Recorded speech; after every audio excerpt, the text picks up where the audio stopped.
नमस्कार दोस्तों, मैं मनोज यादव आप सभी लोग का स्वागत करता हूं।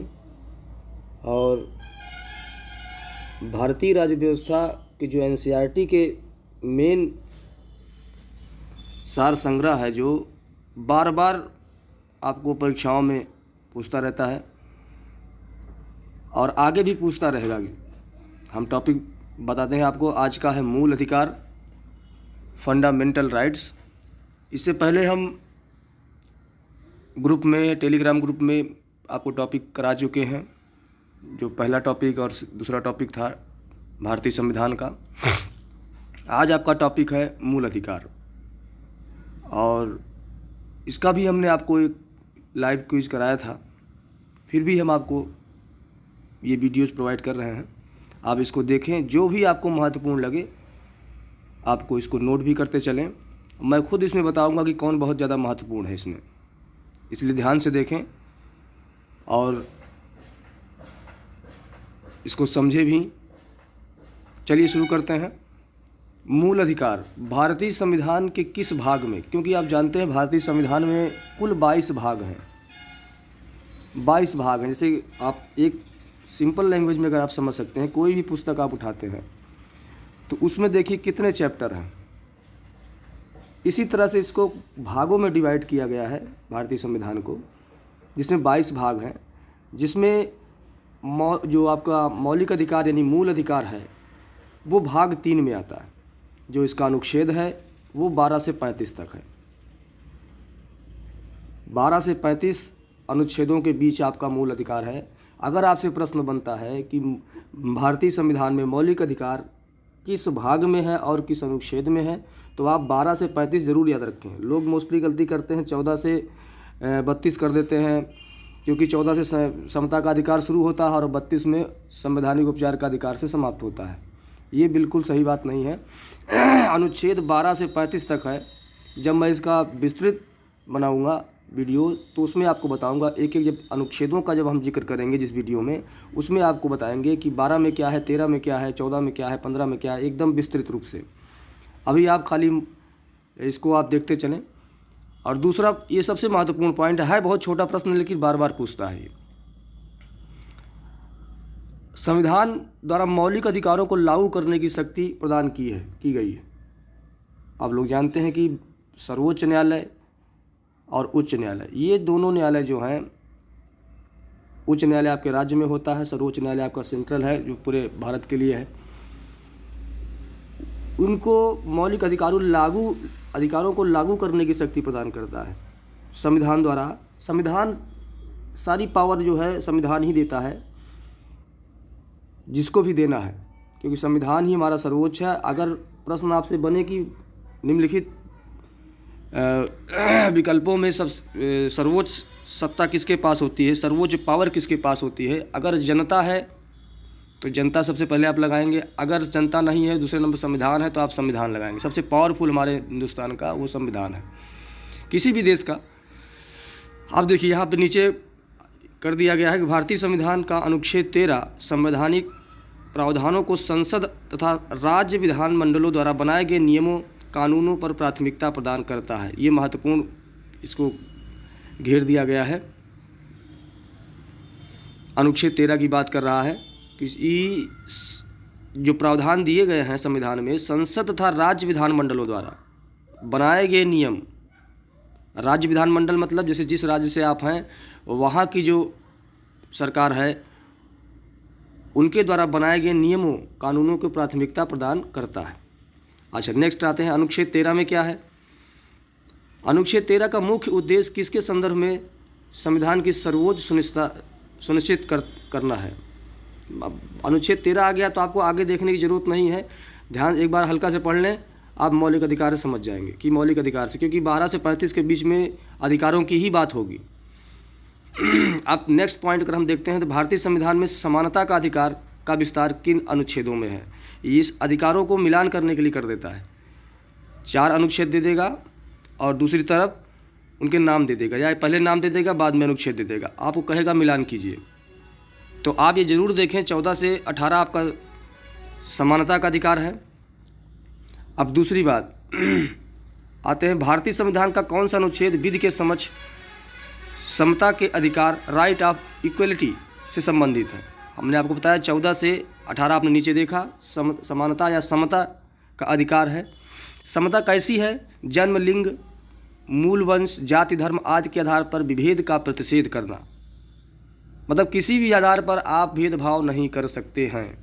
ये आपके 14 से 18 है, जिसमें 14 में, 15 में, 16 में और 17 में, 18 में तो आपका उपाधियों का अंत हो जाता है, क्योंकि वो भी समानता की बात नहीं कर पाता, किसी को विशेष अधिकार नहीं देता है, उपाधियों का अंत करता है। 17 जो है अनुच्छेद का, 17 अनुच्छेद आपको छुआछूत का निषेध करता है। 15 आपका जन्म के आधार पर या स्त्री या पुरुष यानी लिंग के आधार पर कि आप स्त्री हैं, आपको नहीं रखा जाएगा या इस पर बराबरी या पे आप आके नहीं जा सकते हैं, ऐसा बिल्कुल नहीं है।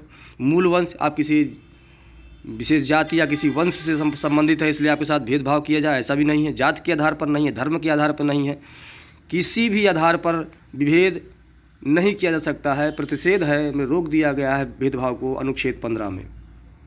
ठीक है, अब नेक्स्ट बात करते हैं समाजवाद। भारतीय संविधान की प्रस्तावना में प्रयुक्त समाजवाद शब्द को किस अनुच्छेदों के साथ समग्रता में रखकर सर्वोच्च न्यायालय के द्वारा समान कार्य के लिए समान वेतन का मौलिक अधिकार प्रदान किया गया है? अनुच्छेद 14 और 16 में। समान कार्य, जैसे मैंने आपको बताया कि किसी लिंग के आधार पर आपके साथ विभेद नहीं किया जा सकता है। जैसे मान लीजिए अभी टीचर की जॉब करने के लिए है, तो ऐसा नहीं है कि आप स्त्री हैं तो आपको रखा जाएगा या पुरुष हैं तो आपको नहीं रखा जाएगा, या पुरुष है आपको रखा जाएगा, स्त्री को नहीं रखा जाएगा, समान अवसर नहीं दिया जाएगा, ऐसा बिल्कुल नहीं है। समान अगर कार्य है तो समान उसका वेतन के लिए। वेतन की बात है कि आप देखते हैं कि किसी भी सरकारी कर्मचारी के नज़र में या कहीं प्राइवेट में भी स्त्री और पुरुषों के वेतन में अंतर नहीं होता है। ये आपका आपके उसमें 39 घ में भी है, जो आप नीति सिद्धांत आप पढ़ेंगे उसमें भी आपको मिलेगा समान कार्य के लिए समान वेतन में, ये स्त्रियों के लिए और पुरुषों के लिए तो समाजवाद शब्द को उसमें आपको मिलेगा नीति तत्वों में भी। समान कार्य के लिए समान वेतन का प्रावधान 14 और 16 दोनों में किया गया। ध्यान दीजिएगा, ये प्रश्न रख देता है, प्रश्न ये इंपॉर्टेंट है। भारतीय संविधान की प्रस्तावना में प्रयुक्त समाजवाद शब्द को किस अनुच्छेदों के साथ समग्रता में रखकर सर्वोच्च न्यायालय द्वारा समान कार्य के लिए समान वेतन का मौलिक अधिकार प्रदान किया गया है? तो अनुच्छेद 14 और तथा 16 में भी। अच्छा, अब नेक्स्ट बात करते हैं, भारतीय संविधान के अनुच्छेदों में कौन सा एक लोक नियोजन के विषय में भारत के सभी नागरिकों को अवसर की समानता की गारंटी प्रस्तुत करता है?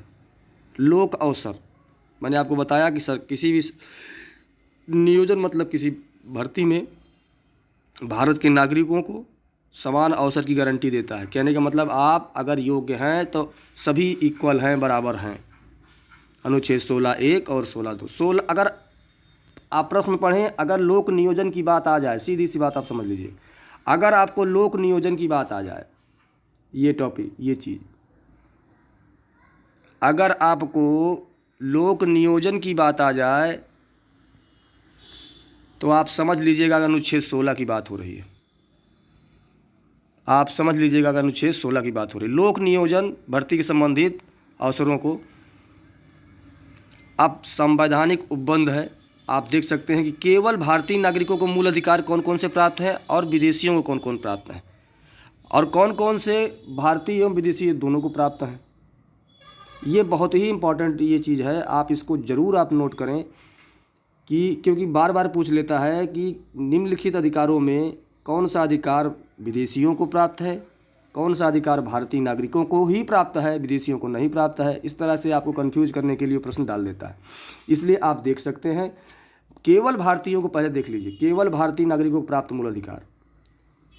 पहली बात तो समानता का अधिकार आपका अनुच्छेद 15, जिसमें किसी भी आधार पर भेदभाव नहीं किया जा सकता है। दूसरा, लोक नियोजन में अवसर की समानता नौकरियों में 16 और 19 बोलने की अभिव्यक्ति, शांतिपूर्ण सशस्त्र रहित सम्मेलन करने की एवं संघ, यानी आप जिसे ग्रुप बनाते हैं, सहयोग संघ बनाते हैं, जिसे देखते हैं आप संयुक्त मोर्चा, बेरोजगार मोर्चा, बहुत सारे ग्रुप हैं, बीएड मोर्चा, बहुत सारे हैं।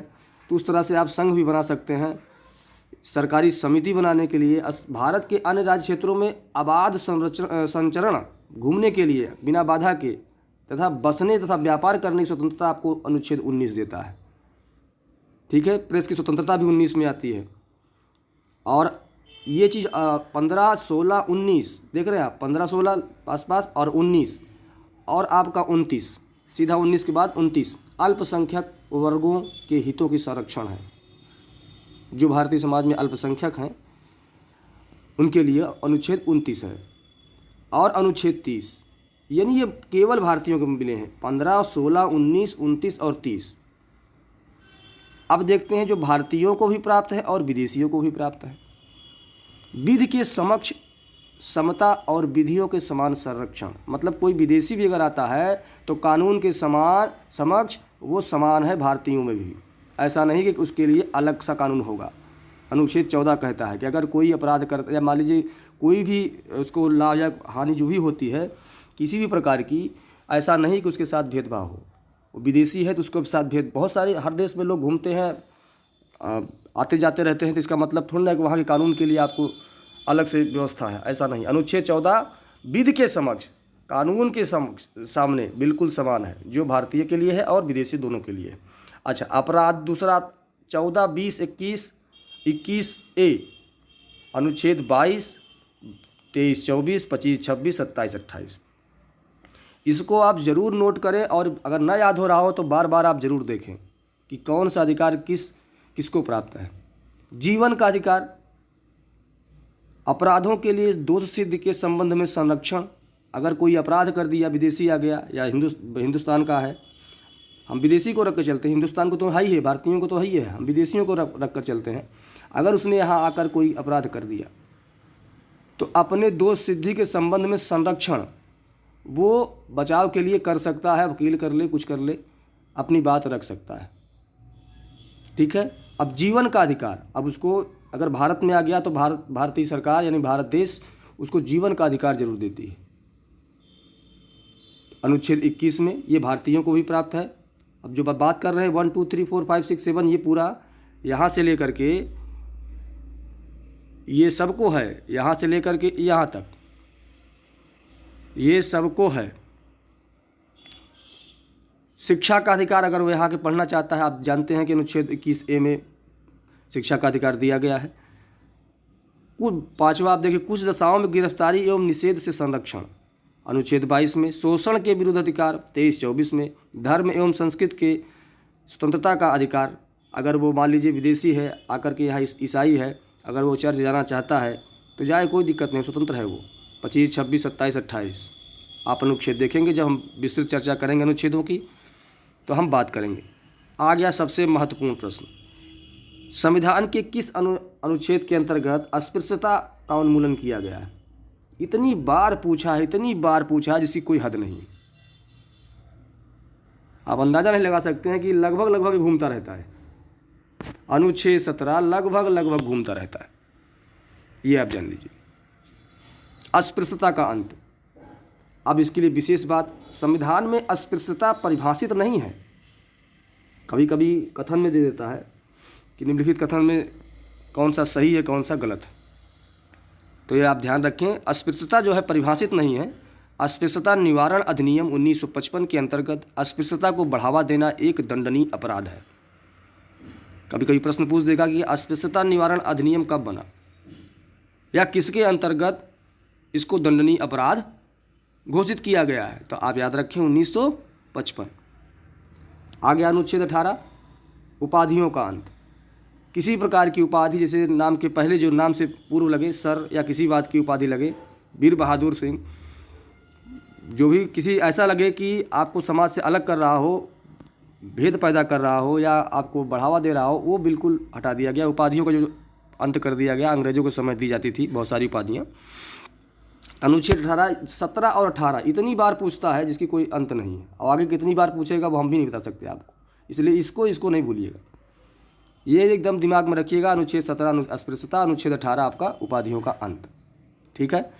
अब बात करते हैं भारतीय संविधान किस अनुच्छेद में वाक, मैंने आपको बता दिया। बोलने की स्वतंत्रता अनुच्छेद 19, प्रेस की स्वतंत्रता अनुच्छेद 19A, ये भी आप ध्यान रखें। अब देखिए एक और घेर दिया इन्होंने, भारतीय संविधान में आर्थिक समानता, इकोनॉमिक इक्वलिटी, समानता के मौलिक अधिकार में सम्मिलित नहीं है। याद रखिएगा, ये बहुत इंपॉर्टेंट है। कई बार ये प्रश्न रखता है अच्छे अच्छे लेवल में आपको कंफ्यूज करने के लिए कि निम्नलिखित में से कौन से समानता का अधिकार है या नहीं है। आर्थिक समानता बिल्कुल नहीं है ना, ये आर्थिक, ठीक है, इसके लिए आप ध्यान देंगे, इसको आप एक नोट में लिख लेंगे। आर्थिक समानता में समानता के मौलिक अधिकार में सम्मिलित नहीं है कि आर्थिक रूप से सभी समान हो, ऐसा नहीं है अभी तो फिलहाल। ये आप देख सकते हैं। व्यक्तिगत स्वतंत्रता के अधिकार में कौन सी याचिका दायर की जा सकती है? बंदी प्रत्यक्षीकरण। पर्सनल फ्रीडम, ये भी प्रश्न बहुत बढ़िया है, आप देख सकते हैं। ये प्रश्न टीजीटी लेवल का है। संसद को मौलिक अधिकारों में संशोधन का अधिकार किस वाद में निर्णय के आधार पर प्राप्त हुआ है? केशवानंद भारती बनाम केरलवाद 1973। इसको भी आप टिक कर लें। अब बात करते हैं संपत्ति के मौलिक अधिकार की। संपत्ति का मौलिक अधिकार, पहले मूल संविधान में 7 अधिकार थे, मौलिक अधिकार 7 थे, लेकिन 44वां संविधान संशोधन 1978 द्वारा इस मौलिक अधिकार को मूल अधिकार से हटा दिया गया। मूल अधिकार की यानी मौलिक अधिकार की श्रेणी से हटा करके केवल वैधानिक से अधिकार बनाया है, कानूनी अधिकार बना है संपत्ति का अधिकार। वो है 44वें संविधान संशोधन 1978 द्वारा। याद रखिए, चाहे टीजीटी हो, चाहे टेट हो, चाहे सुपर टेट हो, ये किसी में भी पूछा जा सकता है। ये आप किस संशोधन द्वारा किया गया, कब किया गया, ये जरूर ध्यान रखें। वर्तमान समय में भारतीय संविधान में संपत्ति का अधिकार वैधानिक है, कानूनी है। अब बार बार प्रश्न पूछता है कि कौन सा मूल अधिकार नहीं है? सूचना का अधिकार, ये 2005 में आया था। इसके माध्यम से कहीं से भी आप अपनी राइट टू इन्फॉर्मेशन आप ले सकते हैं, आपका अधिकार है, ठीक है। अब यहाँ बात करते हैं भारतीय संविधान के किस अनुच्छेद के अंतर्गत प्रावधान किया गया है कि अपराध के अभियुक्त को स्वयं अपने विरुद्ध गवाह बनने के लिए बाध्य नहीं किया जा सकता है? अनुच्छेद 20C।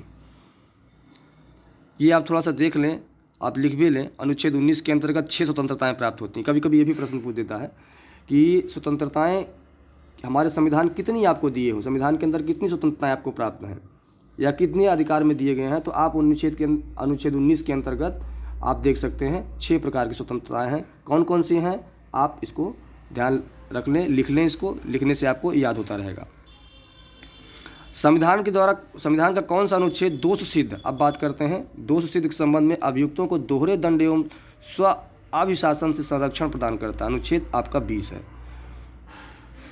ये वाला प्रश्न 20C बहुत इंपॉर्टेंट है। 20C, अपराध के अभियुक्त को स्वयं अपने विरुद्ध गवाह बनने के लिए बाध्य नहीं किया जा सकता है। ये अनुच्छेद आपका 20 है, इसको याद रखिएगा, बहुत ही महत्वपूर्ण है। अब आते हैं भारतीय संविधान कौन सा अनुच्छेद व्यक्ति को विदेश यात्रा के अधिकार को संरक्षण प्रदान करता है? अनुच्छेद 21। ये भी बहुत महत्वपूर्ण है, इसको आप जरूर देखें, लिखते रहें। बच्चों के शोषण के विरुद्ध का प्रावधान अनुच्छेद 24 है। इस तरह से भारतीय संविधान में अनुच्छेद 25 में प्रयुक्त हिंदू शब्द में बौद्ध, जैन और सिख धर्म को सम्मिलित किया है। ये प्रश्न बहुत ही ज़्यादा इम्पॉर्टेंट है, आप ज़रूर इसको देखें। निम्नलिखित प्रश्न रख देता है कि अनुच्छेद 25 में निम्नलिखित में से हिंदू शब्द में कौन कौन से धर्म सम्मिलित किए गए हैं या नहीं किए गए हैं। आपको 4 ऑप्शन दे देगा, उसी में आपको उलझा देगा। अनुच्छेद 30(1) में अल्पसंख्यकों की रुचि के शिक्षण संस्थान को स्थापित और संचालित करने का अधिकार को संरक्षण प्रदान करता है। भारतीय संविधान की अनुच्छेद 32 के अंतर्गत कौन से अधिकार प्रवर्तित किए जा सकते हैं? वो है मौलिक अधिकार।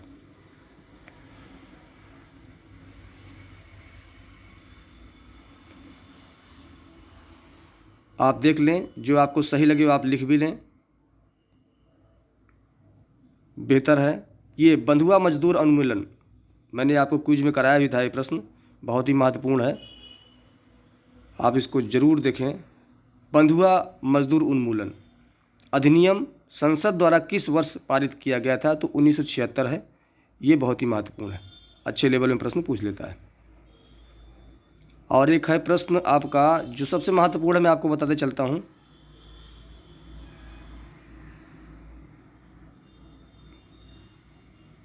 राष्ट्रीय आपातकाल अनुच्छेद 352 का, में भी समाप्त या सीमित नहीं किया जा सकता है। व्यक्तिगत स्वतंत्रता तथा जीवन का आधार, ये भी महत्वपूर्ण है।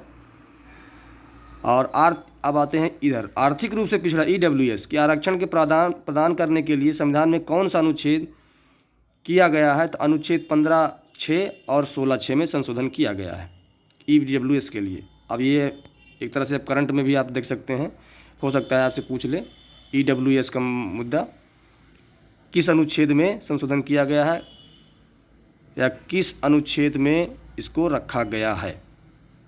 अनुच्छेद 15(6) में और 16(6) में। 6(6) तो आपको याद रहेगा, 15(16) याद रखिएगा। भारतीय संविधान द्वारा प्रदत्त संवैधानिक उपचारों का अधिकार गैर नागरिकों को भी उपलब्ध है, ये अनुच्छेद 32 है, आपका याद रखिएगा, ये अनुच्छेद 32 है।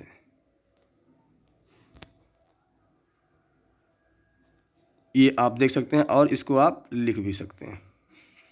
समानता का अधिकार 14 से 18, स्वतंत्रता का अधिकार 19 से 22, शोषण के विरुद्ध का अधिकार 23-24, धर्म की स्वतंत्रता का अधिकार 25 से 28, संस्कृत और शिक्षा संबंधी अधिकार 29-30, जिसमें आपको 29 में अल्पसंख्यक हैं और 30 में शिक्षण संस्थान अपने रुचि से ले सकते हैं। संवैधानिक उपचारों का अधिकार 32 है, ठीक है। अनुच्छेद 26 में कुछ विशेष बातें हैं जो लिखी हुई हैं यहाँ के अंतर्गत सभी धर्मावलंबियों को धार्मिक संस्था की स्थापना व धार्मिक कार्यों के प्रबंधन का अधिकार प्राप्त है। बहुत ही बेहतरीन प्रश्न है ये। अनुच्छेद 26 क्या कह रहा है कि जो धर्मावलंबी हैं, धार्मिक संस्था की स्थापना व धार्मिक कार्यों के प्रबंधन का अधिकार इनको प्राप्त है कि अपनी धार्मिक संस्था स्थापित कर सकते हैं और अपने धार्मिक कार्यों का प्रबंधन भी कर सकते हैं, उनको पूर्ण अधिकार है।